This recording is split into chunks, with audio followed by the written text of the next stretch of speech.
Hello and welcome back to Football Daily. Today we're giving you an XI of the most improved players in Europe this season. Let's get started. Goalkeeper, Bernd Leno. Bernd Leno's arrival at the Emirates in 2018 was greeted with some uncertainty among Arsenal fans. A poor campaign from Piszczek, who conceded 51 goals in the Prem, meant that the Gunners were in desperate need of a new stopper. But Leno was also coming off a bad season with Bayer Leverkusen, having conceded 44 goals from shots worth around 37 expected goals. Not what you're looking for in a €25 million signing. However, the German has overperformed in his first year in London, with some expected goals models suggesting that he's saved around 7 goals more than predicted, based on the shots he's faced. He has also shown some talent at claiming high balls into the box, exceeding about 3% more than the average keeper, and his passing out from the back has been strong too, allowing Arsenal to escape the opposition press more effectively under Emery. At 27, it's possible that Leno is simply hitting his peak, or that this is a 12-month hiatus which will soon fade.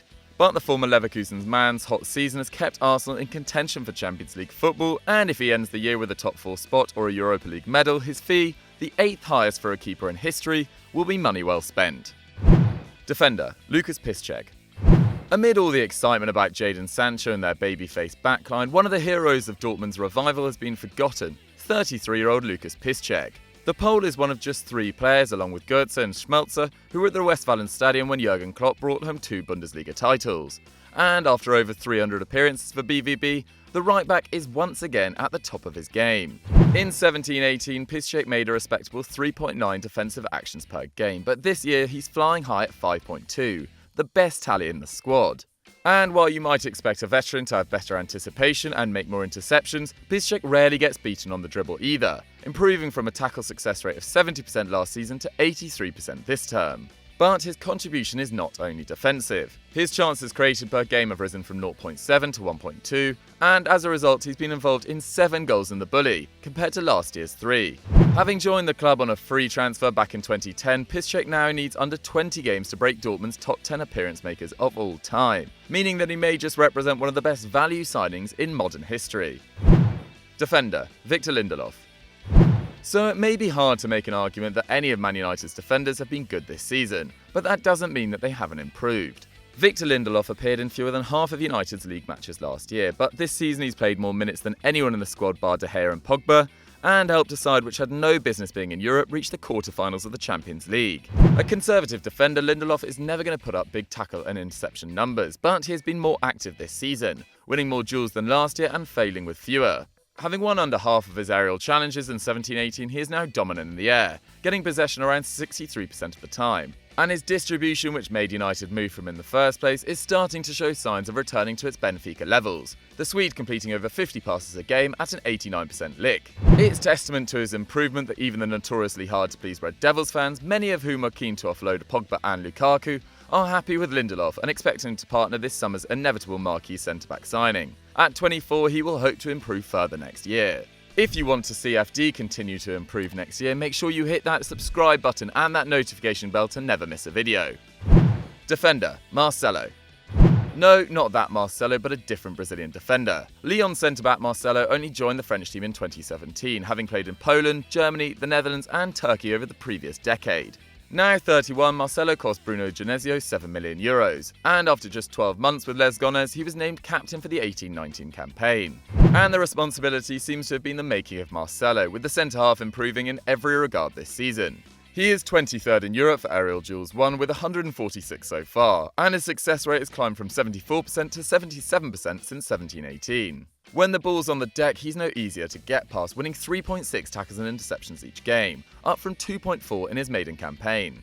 And once in possession, he is capable of doing damage too, completing more passes and long balls per match than anyone else in the Lyon squad, while maintaining a lethal 87% accuracy. Thanks to the skipper's imperious form, Lyon have a defence to match their outstanding frontline, and are the second best side in France, according to Understat's expected goals model. On this evidence, Marcelo fully merits the chance to compete in the Champions League again next season. Defender, Doherty. Switching from right to left is Wolves wing-back Doherty, who's been an essential cog in Nuno Espirito Santo's side this year. In a way, the Irishman has improved by standing still, putting up very similar numbers to those he managed last season, but while that was in the Championship, he's now doing it in one of the world's toughest leagues. Expected goals models rate Wolves as the 4th best defence in the Prem, and Doherty is one of just 4 players in the squad to have appeared in every league game so far. His defensive numbers have ticked up a little from 2.6 a game to 3.7, but that's not necessarily an improvement, just the result of playing in a competitive division, with Wolves' possession dropping from 53% to under 48%. More importantly, his tackle success rate is the same as it was in the second tier, and in attack he has 4 goals and 4 assists, means that he's matched his tally from 17-18, despite playing around 1,000 minutes fewer so far. At 27, Doherty has now been with Wolves for 9 years, featuring for the Midland sides in the Prem, the Champ and League One, winning both of the lower divisions.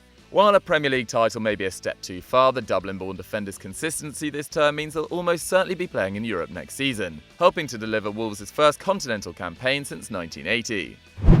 Midfield, Teji Savanier.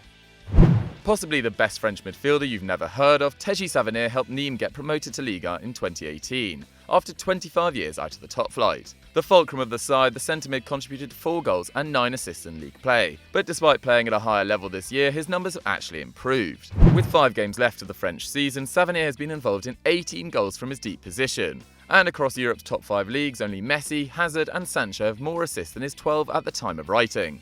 That's a product of a massive 2.7 chances created per game, the same as Neymar manages in domestic play. But Savanier can do everything in the centre of the park. Impossible to press off the ball, he completes 2.5 dribbles per 90, the same as Kylian Mbappe. And he still maintains massive defensive output, making 5 tackles and interceptions a game. Essentially the off-brand version of Napoli's Allen, Savanier has helped Nîmes to a comfortable mid-table spot this season. The same distance from second place as they are from the relegation zone. At 27, he is perhaps not young enough to attract a big bid or a top team this summer, but whether he stays in Nîmes or not, he deserves praise for a sensational campaign. Midfield, Jordan Veretout. Much like Savanier, Jordan Veretout is a two-way machine this year. At 26, the Frenchman is one of the more experienced players at Fiorentina, a club with an average age of 24.7. Though not all that experience has been positive, with the midfielder getting relegated from the Premier League with Aston Villa in 2016. Making 25 appearances as the club finished bottom of the division. A year on loan back in France with Saint-Etienne was enough for Veretout to rehabilitate his reputation, and he joined La Viola permanently in 2017, costing them around €7 million. Since then, he's turned into an outstanding creator from the centre of the park, laying on 2.3 chances a game for his teammates, the best in the side, and much better than other attack-minded midfielders like Paul Pogba on 1.7. His ability in the final third has seen him score 5 and assist 3 in Serie A. Slightly below his expected combined total of 10, but still a solid record, especially considering he also regains possession nearly 4 times per 90. Veretout helped Fiorentina to a Coppa Italia semi in 2019, and with a strong group around him including 20-year-old keeper Lafont, 21-year-old defender Milenkovic, and 21-year-old forward Federico Chiesa, he could one day help the club end a trophy drought stretching back to 2001. Midfield, Gylfi Sigurdsson. A good manager is the one signing you can make which will improve every player, and though Marco Silva's debut season with Everton has had its ups and downs, his effect on the club record transfer Gylfi Sigurdsson has been remarkable. The Icelandic midfielder had disappointed on his arrival on Merseyside, producing just 4 goals and 3 assists in 27 appearances in 17-18, and fans were already asking how they'd afford such a flop. But this term Sigurdsson is flying, racking up 13 goals and 5 assists in the Prem alone, making him Everton's top scorer and top creator in domestic play. It also means that he's been involved in 1 goal fewer than Sadio Mane, having played about the same number of minutes, and that 36% of the Toffees' goals have been finished or laid on by the former Swansea man.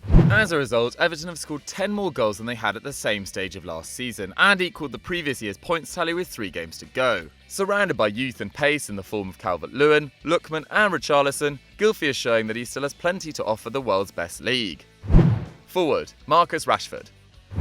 Despite the claims of every ex-Man United player, Marcus Rashford should not be doing better this season. The England international, who has now been a first-team regular for 3 years, has once again seen an improvement in his underlying numbers this campaign. And in the Prem, Paul Pogba is the only United player to exceed the youngster's tally of 16 goal involvements with 22, though 7 of those were penalties. That means that Rashford is the club's best contributor from open play, and his shots and key passes are an all-time high, with 3 of the former per game and 1.3 of the latter. Meanwhile, his expected goals and assists per 90 minutes have risen for the third consecutive season, now standing at 0.65 up from 0.51 in 17-18. That's ahead of Mane, Lacazette and Son, and it's easy to forget after 200 senior appearances that Rashford is still just 21, with plenty of time to improve. After being involved in a goal every 193 minutes over the last 2 years, Rashford now manages at every 132. And he's been a crucial part of the national setup too, with 31 caps, just 6 fewer than Harry Kane, who is 4 years older. Regardless of United's travails in 18-19, it'll be remembered as the campaign when Rashford stopped being a prospect and started being a star.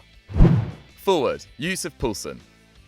Though Timo Werner remains RB Leipzig's top contributor in attack this season with 19 goals and assists in the Bundesliga, for once the German is not the club's top scorer.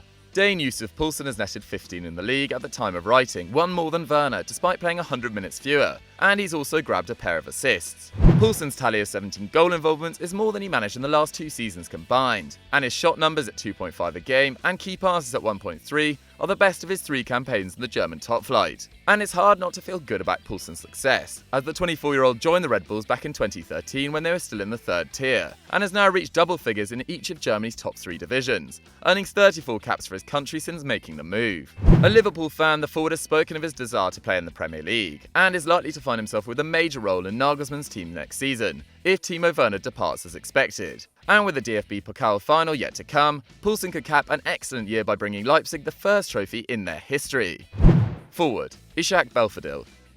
If you want evidence of Julian Nagelsmann's incredible coaching ability, look at the Hoffenheim squad and see how many names you know.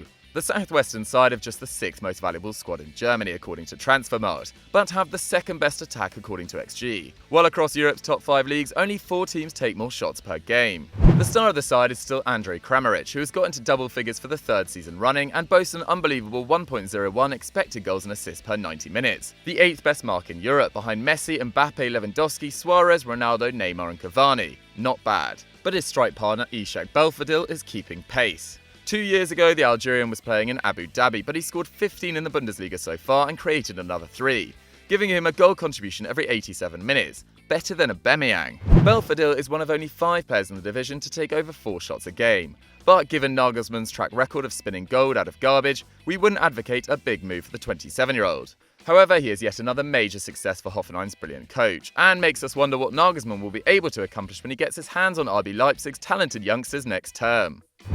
So that was our XI of the most improved players in Europe this season. What did you guys think of the list? Let us know in the comments down below. If you enjoyed this video, make sure you hit that subscribe button and that notification bell to never miss a video, and I'll see you on the flip side.